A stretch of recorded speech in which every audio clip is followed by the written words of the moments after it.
Guys, আজকে আমি আমার ব্লগটা সকাল থেকে স্টার্ট করছি। তো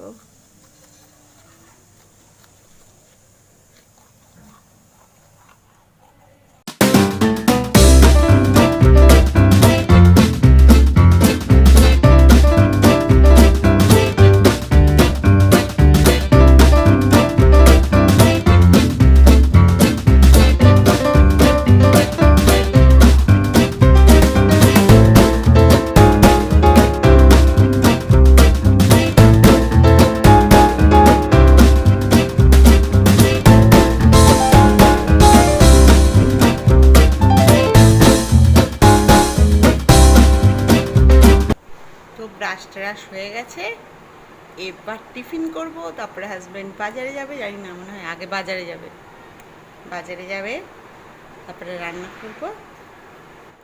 আমার ঘরের জানলার পাশ থেকে এই যে এই অংশটা দেখছো, এটা আমাদের নতুন তৈরি হচ্ছে।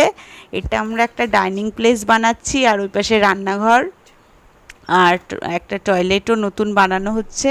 তো কাজ চলছে, এখনও কমপ্লিট হয়নি।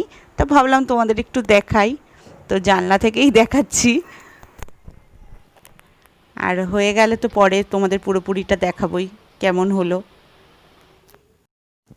তো টিফিন খাওয়া হয়ে যাওয়ার পরে বাজারেও গেছিলো, বাজার থেকে চলে এসেছে। আসার পরে আবার আমার হাজব্যান্ড যেহেতু বিজনেস করে, তো বিজনেসের খাতিরে বাইরে যেতে হয়, তো গিয়ে চলেও এসছে। আর এবার এসেই বলছে আমাকে একটু কদবেল মেখে দাও। তাই এই কদবেল মাখছি, ধনেপাতা, কাঁচা লঙ্কা, সর্ষের তেল, চিনি আর একটু লবণ দিয়ে। আর এখন জাস্ট খাবো। দুপুরবেলা এই কদবেল মাখাটা দুর্দান্ত লাগে, তো মাখলাম। বাটি নিতে পারতাম, কিন্তু এর মধ্যে খাওয়ার আনন্দটাই আলাদা, বেশ টক। তো কদবেলটা মাখলাম, মেখে খাওয়া শুরু করে দিলাম। দারুণ লাগে, টক।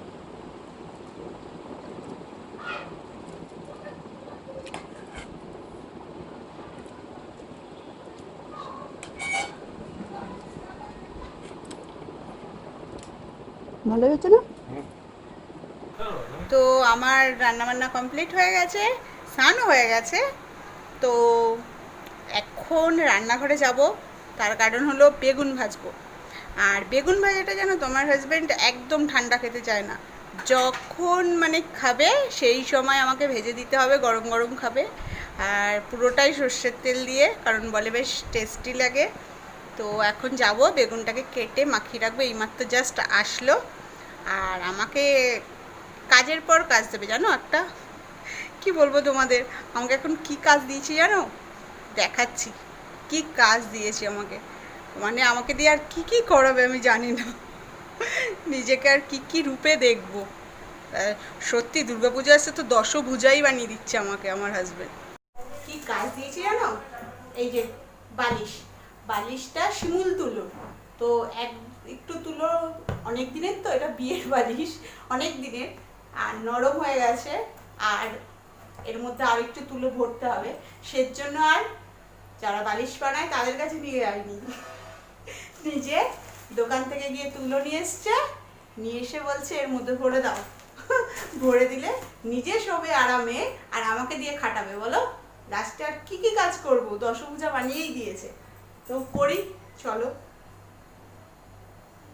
নিজের বুদ্ধিতে কোনোদিনও করিনি এর আগে, করিনি ঠিকই, কিন্তু একটা জিনিস আমার আছে, যে কোনো কাজ ধরো আমি করিনি, কিন্তু আমি কোনোটাই হার মানি না, চেষ্টা করেই দেব।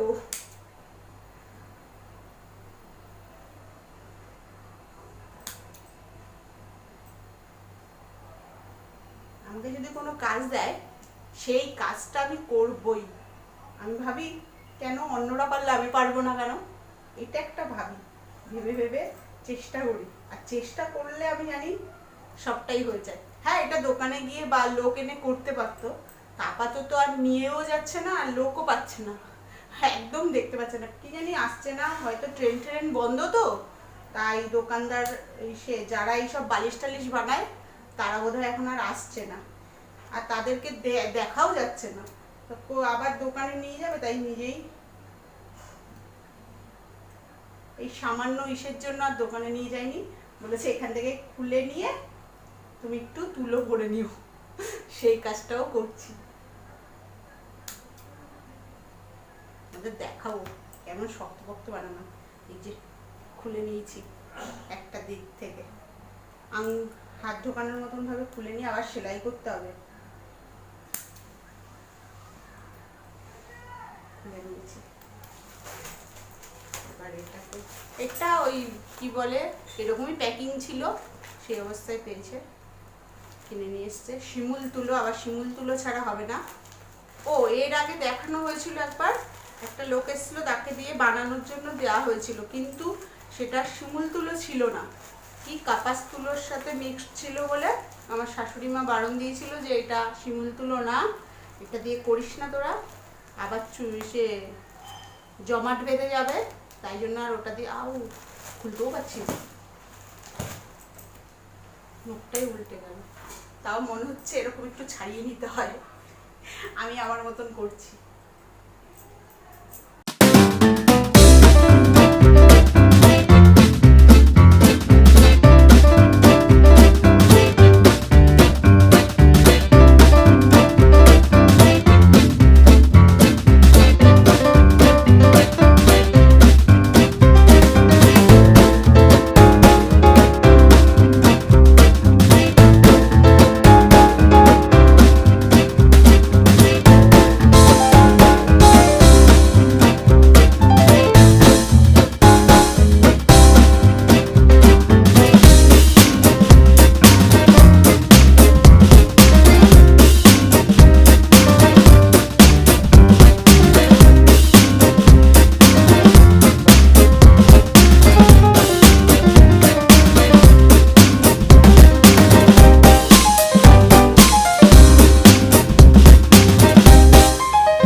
ফাইনাল লুক দেখাবো, অনেকটা উঁচু হয়েছে। আমাকে শুধু অর্ডার দিয়ে ওই যে দাঁড়িয়ে আছে, এই জানো নাকে কি দিয়ে নেওয়া দরকার ছিল, সে ওরে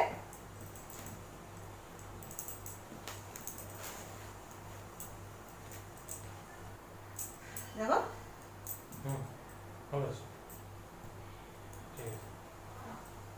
আমি আবার ছাড়িয়ে ছাড়িয়ে দিচ্ছি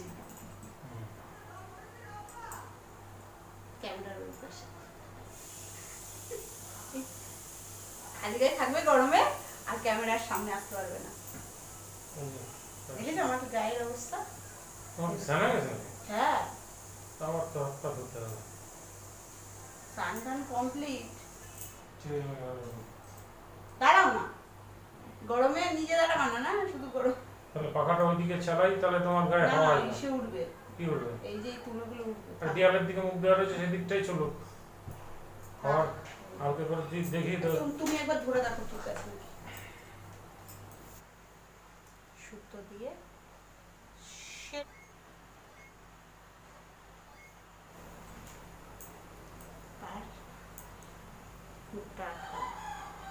দেখি বুদ্ধিটা কাজ দেয় নাকি।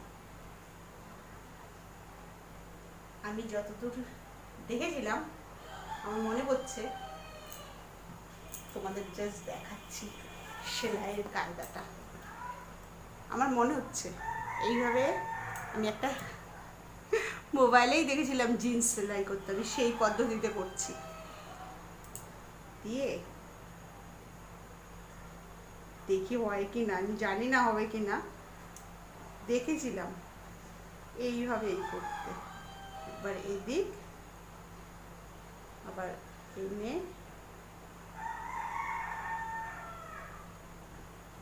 একটু আগিয়ে আবার এদিক,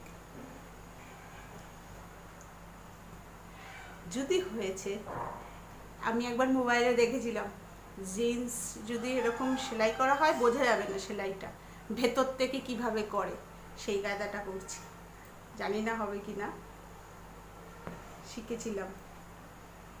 এমনি খুব একটা আমি সেলাই টেলাই পারি না, টেম্পোরারি কাজ চালানোর মতো। দেখি তো, দাঁড়াও পুরোটা করে নিই, হ্যাঁ, তারপরে দেখি ওই পদ্ধতিতে হয়েছে কিনা। যদি হয় তো ভালোই হলো। এই যে সেলাই,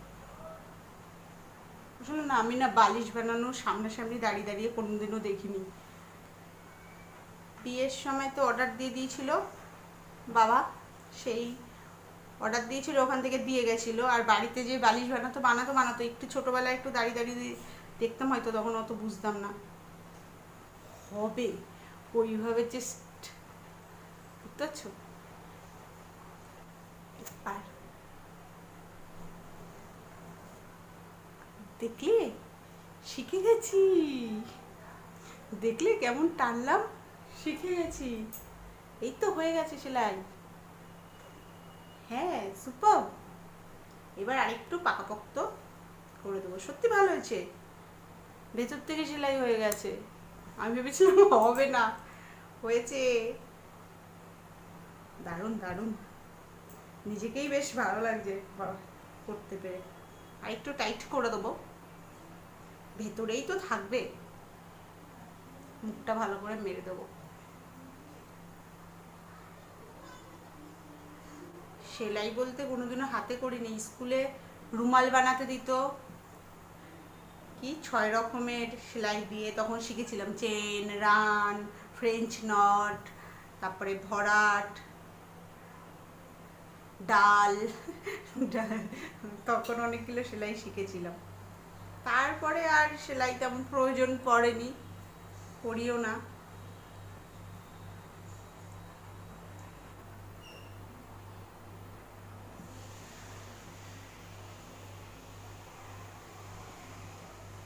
একটু উপর থেকে করে দিচ্ছি, ভেতরেই তো থাকবে, বেশ ভালোই হয়েছে।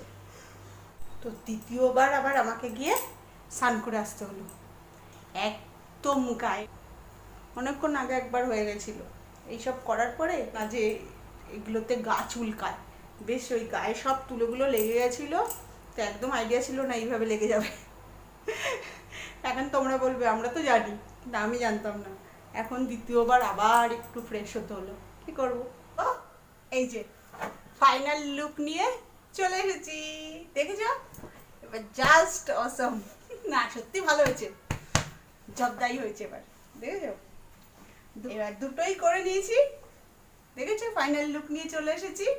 এবার আমার হাজবেন্ড দেখি কি কমপ্লিমেন্ট দেয়। শুধু গলাটা শুনো, কেমন আছে বলো? ভালোই হয়েছে।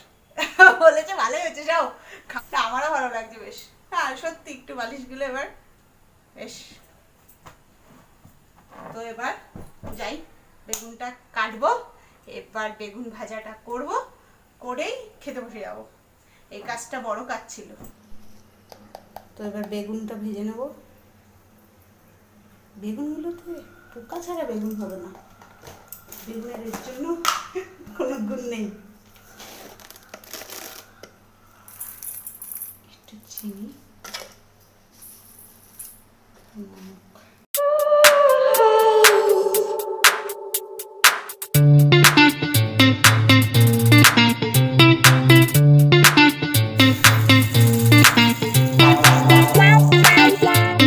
দুপুরবেলা তো দেখালাম যে বেগুন ভাজলাম, তারপরে খাওয়া দাওয়া করলাম। খাওয়া দাওয়াটা তোমাদের সাথে শেয়ার করে নিই। খাওয়া দাওয়ার পরে একটু বসেছিলাম, একটু রেস্ট নিলাম, একটু টিভি দেখলাম।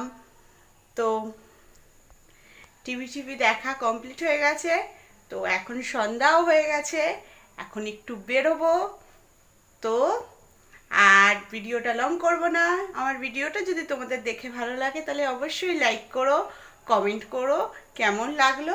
আর যদি আমার চ্যানেলটি তোমাদের ভালো লাগে তাহলে অবশ্যই সাবস্ক্রাইব করে দিও। তো আজকের মতন টাটা, আবার অন্য কোনো ব্লগে তোমাদের সাথে দেখা হবে। তো চলো।